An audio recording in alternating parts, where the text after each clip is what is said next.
Bienvenue dans l'Hebdo Bourse. Cette semaine, on va analyser les marchés à la façon Moneyball. Dans le baseball, comme dans les marchés financiers, ce sont les bons indicateurs qui font la différence. On va passer en revue les trois grandes actus, les indices avec quatre actions clés, BNP Paribas, Tesla ou même Palantir, et on finira par l'agenda de la semaine. L'objectif, savoir où placer ses priorités pour investir sans subir. On démarre directement l'actu de la semaine avec la Fed. Les marchés américains atteignent encore des nouveaux records. Le S&P 500 qui dépasse les 6500 points. Le Nasdaq au-dessus des 24 000. Pourquoi? Parce que les données d'inflation renforcent l'hypothèse d'une baisse des taux de la Fed d'ici la fin de l'année pour les investisseurs. C'est un signe clair, la liquidité pourrait redevenir abondante. Concernant l'Europe, malgré les tensions politiques en France, le stock 600 reste très bien orienté. Les investisseurs privilégient les grandes valeurs défensives, profitant d'un contexte macro un peu plus stable que prévu finalement. Et la troisième info, et non des moindres, c'est sur Oracle qui crée la surprise à Wall Street avec une envolée de son action à plus de 44% en une seule journée.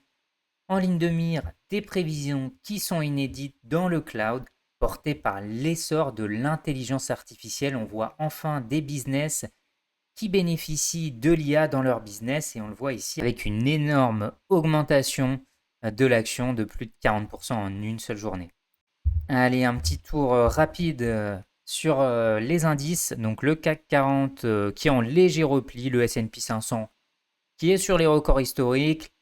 Tout pareil concernant le Nasdaq avec la tech qui continue de dominer son marché.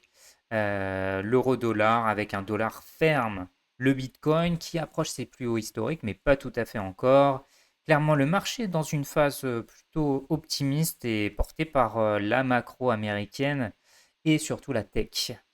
Et on passe tout de suite à ce qui va vous intéresser, des idées d'action, et on démarre avec BNP Paribas. C'est la première banque européenne par actif. Aujourd'hui, elle a un encours de 76 euros. La valorisation reste plutôt OK, puisqu'on est sur un PER d'environ x8 les bénéfices. Donc les investisseurs globalement apprécient sa solidité en capital et sa capacité à distribuer des dividendes élevés qui d'ailleurs augmentent régulièrement. Il y a encore des relais de croissance, donc ça c'est pour le côté vraiment positif, le développement de l'épargne et de l'asset management en Europe. Et c'est une action où il y a une meilleure profitabilité grâce aux taux qui sont encore élevés et qui risquent d'augmenter encore.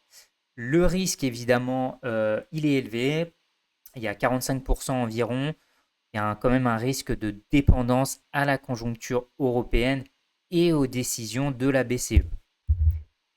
Et on va passer avec maintenant Tesla. Tesla, c'est bien plus qu'un constructeur auto aujourd'hui.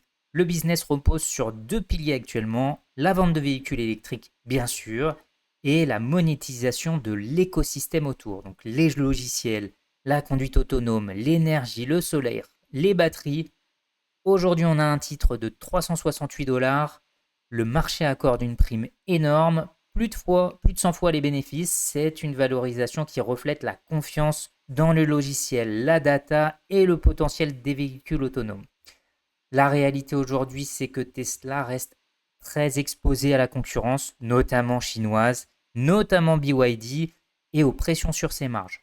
Donc c'est une valeur de croissance, bien sûr, avec un Elon Musk qui veut se rémunérer à la hauteur de ce qu'il souhaite, mais il y a encore beaucoup de volatilité sur le titre, donc faites quand même attention, c'est pas pour toutes les bourses.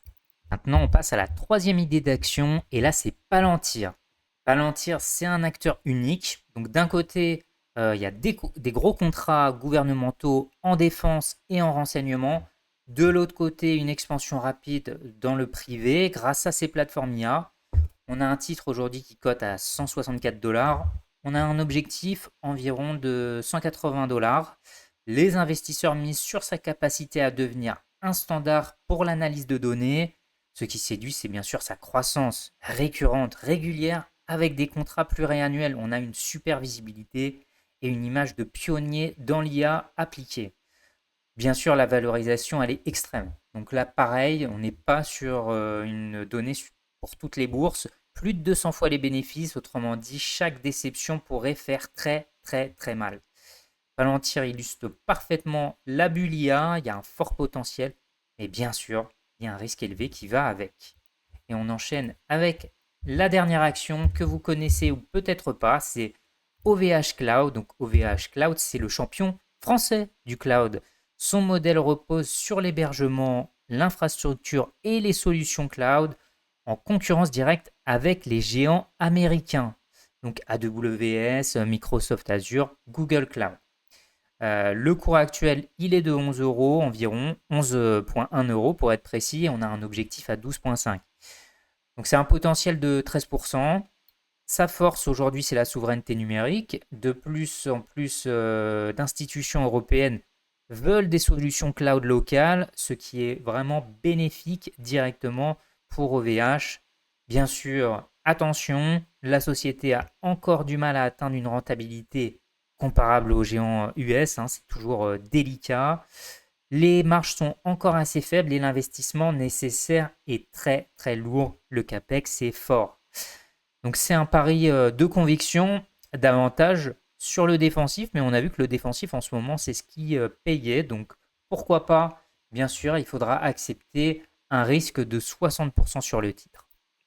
Et maintenant, si la vidéo t'a permis d'y voir un peu plus clair sur les marchés, ou même t'a donné des idées d'actions à acheter dans ton portefeuille, n'hésite pas à t'abonner. On se retrouve la semaine prochaine pour un nouvel hebdo. Pense à mettre un petit like et à t'abonner à la chaîne. Ça va vraiment soutenir la chaîne. L'investissement commence maintenant pour toi. Allez, ciao!